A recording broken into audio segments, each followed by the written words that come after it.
Flórida, floresta estadual, final de tarde. Uma agente da Florida Fires and Wildlife está em patrulha rotineira quando detecta uma carrinha estacionada numa estrada sinalizada como encerrada ao público. Próximo da viatura, um cão vagueia solto sem trela. Aproxima-se lentamente e inicia o contacto. Agente Bauer, Fires e Wildlife. Boa tarde. Está tudo bem por aqui?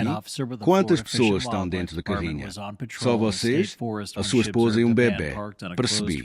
O motivo da abordagem é que não podem estar aqui com este veículo. A estrada está encerrada ao tráfego. Viram o sinal? Condutor? David. Não vimos sinal nenhum. Parecia tudo aberto. Agente Bauer. Não. A estrada está claramente marcada como encerrada. Há sinalização antes mesmo de entrarem. Há quanto tempo estão aqui? Desde ontem? E vão embora hoje? Está bem. A carrinha está registrada em seu nome? Não. Está em nome de uma empresa que ele diz gerir. Agente, preciso que me mostre um documento de identificação. David, o meu documento está dentro da carrinha. Agente, por protocolo de segurança, não quero que entre. Pode dar-me o seu nome completo? David, com resistência. Chame-me David. Isso é tudo que vai dar? A agente insiste. Ele continua a recusar-se a dar o nome completo e a data de nascimento, alegando que prefere entregar o documento. Mas, ao mesmo tempo, recusa-se a deixar a agente ir buscar o documento e também não quer sair do local. Lutou e leva-se. David, em tom filosófico e confuso. Não me lembro da data de nascimento. Não estava consciente quando nasci. Qualquer coisa que eu diga é por ouvir dizer. Não me pode tratar como uma pessoa. Por pessoa é um conceito legal. Sou um ser de carne e osso. Agente Bauer. David, se não me disser o seu nome completo e data de nascimento, vai ser detido. A agente chama reforços. David continua a resistir. A esposa, Josie, começa a tentar intermediar. Agente Corbin, reforça. Boa tarde, senhora. Pode ajudar-nos a entender porque o seu companheiro se recusa a identificar-se?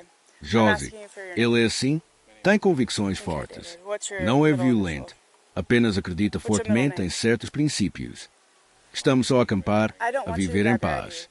Não sabíamos que estávamos a violar nenhuma lei. Agente Corbin, ele tem algum mandado pendente? Josie, que eu saiba. Não. Ele só não quer dar os dados por princípio. A polícia explica a situação. Informam que se não cooperarem, será necessário prender David e os filhos podem ser entregues aos serviços sociais, DCF. Josie tenta argumentar. Josie, eu renunciei à minha cidadania. Não tenho documentos legais. Não pertenço a nenhum Estado. Sou apátrida. Tenho documentos da ONU a comprovar isso. A agente pede que ela mostre os documentos. Josie diz que só está no computador, dentro da carrinha. Agente Mulan, supervisora. Senhora, se não nos fornecer o nome, apelido e data de nascimento, será presa. É simples. Diga o nome que lhe foi atribuído ao nascer. Se não o fizer, será detida e os seus filhos entregues ao DCF. Josie, com firmeza. Isso é uma tentativa de intimidação. Tenho direitos garantidos por tratados internacionais. Sou indígena. Sou natural da terra. Agente, está em solo americano. Aqui seguimos o Estatuto do Estado da Flórida. O confronto verbal continua. David acaba por ser algemado. A esposa continua a tentar mediar a situação e pede, se possível, ela e os filhos possam esperar na carrinha até David ser libertado. Agente, David será acusado de obstrução à justiça e recusa de identificação. A carrinha será removida ou terá de ser conduzida por alguém com carta. Josie menciona que não tem carta de condução, nem conhece ninguém na zona. Apenas uma mulher de quem compra leite materno pelo Facebook. Desfecho. David é formalmente acusado de 2 contraordenações, cão sem trela e uso de estrada encerrada. E um crime menor, resistência ou interferência com agente da autoridade. Pagou fiança e saiu, mas não liquidou as multas. Tem agora um mandado de captura pendente. Josie recebeu uma multa de $55, que também não foi paga 5 meses depois. O processo policial, neste caso, desenvolveu-se de forma gradual, seguindo os protocolos típicos das autoridades estaduais da Flórida. A atuação começou com uma patrulha de rotina por parte de uma agente da Florida Fires and Wildlife, que detectou um veículo estacionado numa estrada sinalizada como encerrada ao tráfego e um cão sem trela nas imediações. Estes 2 elementos foram suficientes para justificar a abordagem imediata, já que representam infrações à legislação local. A agente aproximou-se da viatura e estabeleceu contato direto com o condutor, solicitando informação sobre o motivo da presença no local, quem mais se encontrava dentro do veículo e, sobretudo, pedindo identificação. Nos Estados Unidos, especialmente em estados como a Flórida, uma pessoa abordada por um agente no âmbito de uma suspeita legítima, seja ela administrativa ou criminal, é legalmente obrigada a identificar-se quando solicitado. O condutor, identificado inicialmente apenas como David, recusou-se a fornecer o nome completo e a data de nascimento, alegando razões filosóficas e convicções pessoais. Essa recusa reiterada a identificar-se levou a agente a considerar que se tratava de obstrução à justiça e resistência à autoridade. Mesmo após explicações claras de que a identificação era necessária para proceder com um simples aviso ou emissão de contraordenação, David continuou a argumentar que só entregaria o documento físico, mas recusava-se a permitir que a agente o recolhesse por conta própria. Por razões de segurança, a agente também não permitiu que ele voltasse a entrar na carrinha. Este impasse legal levou à chamada de reforços. Durante o desenrolar da ocorrência, a esposa de David, identificada como Josie, tentou intermediar a situação com os agentes. Ela declarou que ambos haviam renunciado à sua cidadania americana e que atualmente se consideravam apátridas. Alegou ainda que não possuíam documentos válidos consigo, apenas cópias digitais no computador. Contudo, a renúncia à cidadania, mesmo que válida do ponto de vista filosófico pessoal, não impede que a legislação local seja aplicada. A presença em território norte-americano sujeita qualquer indivíduo, cidadão ou não, ao cumprimento das leis em vigor. Perante a persistente recusa em fornecer os dados exigidos, e tendo em conta que o casal tinha crianças pequenas consigo, os agentes informaram que a detenção de ambos implicaria acionar o Departamento de Crianças e Famílias, DCF, responsável por garantir o bem-estar de menores em situações de emergência. Foi neste contexto que Josie acabou por fornecer um nome completo, apelido, data de nascimento e local de emissão anterior de documentos. Com esses dados finalmente confirmados, a polícia procedeu à emissão das infrações correspondentes. David foi formalmente acusado de resistência passiva e obstrução ao trabalho de um agente da autoridade, infrações consideradas delitos menores, misdemeanor. Foi algemado e conduzido ao posto com direito ao pagamento de fiança. Josie, por sua vez, recebeu uma notificação administrativa pelo cão solto. Ambos continuavam com as comas em aberto meses após o incidente, sendo que David passou a ter um mandado de captura ativo devido à falta de pagamento. Todo o procedimento seguiu os protocolos padrão da atuação policial norte-americana: identificação da infração, solicitação de cooperação, uso progressivo da autoridade legal, em último caso, detenção.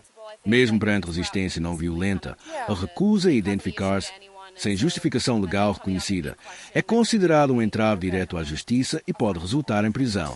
A presença de crianças e a ausência de familiares ou contatos próximos agravaram o risco de intervenção dos serviços sociais, o que foi claramente comunicado aos envolvidos antes de qualquer ação mais severa. Encerramento entre o direito, a dignidade e a desobediência civil. O caso em solo americano. Numa encruzilhada escondida de um parque estatal na Flórida, um acontecimento aparentemente banal, um veículo estacionado numa estrada encerrada e um cão sem trela, deu origem a uma cadeia complexa de interações entre cidadãos e o aparelho estatal. Aquilo que podia ter sido resolvido com um simples aviso transformou-se numa aula viva sobre limites da lei, soberania individual e os contornos frágeis entre liberdade e responsabilidade. À primeira vista, o episódio parece mais um caso de resistência a uma autoridade pública, motivado por desinformação ou uma postura ideológica. No entanto, à medida que o diálogo entre os intervenientes se desenrola, torna-se evidente que o núcleo da questão é mais profundo. Envolve convicções existenciais, uma compreensão alternativa da cidadania e do papel do Estado sobre o indivíduo. É uma história onde o conflito jurídico se entrelaça com uma narrativa de identidade, crença e, acima de tudo, resistência civil.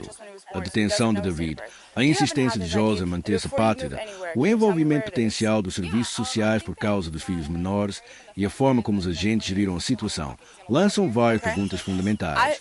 Até onde pode o Estado exigir conformidade? Em que momento a resistência se transforma em obstrução? O que é ser cidadão num mundo onde alguns escolhem renunciar à cidadania por razões espirituais?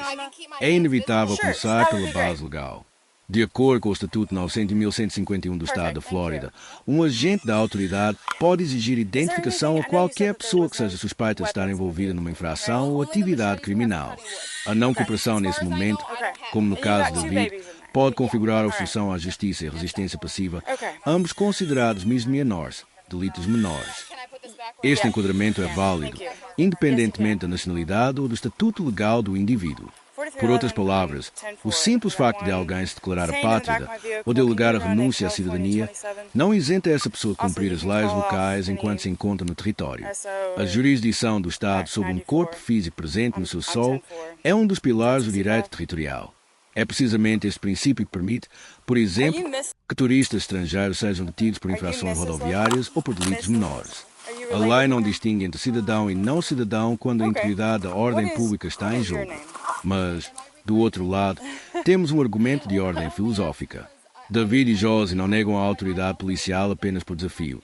Fazem porque acreditam profundamente que a identidade legal imposta pelo Estado é uma construção artificial. Esta visão, embora extrema, não é nova. Nasce de movimentos como o dos soberanos cidadãos, sovereign citizens, que rejeitam a legitimidade do governo federal ou estadual, considerando-se entidades livres, independentes da jurisdição estatal. A diferença, neste caso, é que tanto David como Josie não se comportam com violência, nem apresentam hostilidade ativa. Mostram-se dispostos ao diálogo, mantêm a compostura e até procuram formas alternativas de cooperação, como entregar documentos digitais ou explicar as suas razões espirituais. E é aí que reside uma das maiores reflexões que esse caso levanta. O papel da autoridade deve ser apenas coercivo ou também pedagógico. É fácil aplicar a letra da lei. Muito mais difícil é aplicar o espírito da justiça. Um agente pode deter alguém por recusar-se a identificar-se, mas deve fazê-lo sempre? Ou há espaço para compreensão, mediação e flexibilidade? A atuação dos agentes neste episódio revela um esforço genuíno de mediação. Várias vezes repetem que o objetivo não é prender, mas resolver a situação com tranquilidade. Avisam sobre as consequências, explicam os procedimentos, oferecem alternativas. Demonstram empatia ao considerar os filhos do casal. Esse comportamento revela uma faceta importante da atuação policial, a aplicação da lei com humanidade. Mesmo assim, há limites. O sistema jurídico não pode ser suspenso indefinidamente para acomodar crenças pessoais. E aqui reside uma tensão irresolúvel entre o Estado e o indivíduo. Até que ponto uma sociedade pluralista deve tolerar formas alternativas de estar no mundo, sobretudo quando essas formas colidem com regras básicas de convivência? Em termos reflexivos, este caso representa um microcosmo de tensões globais.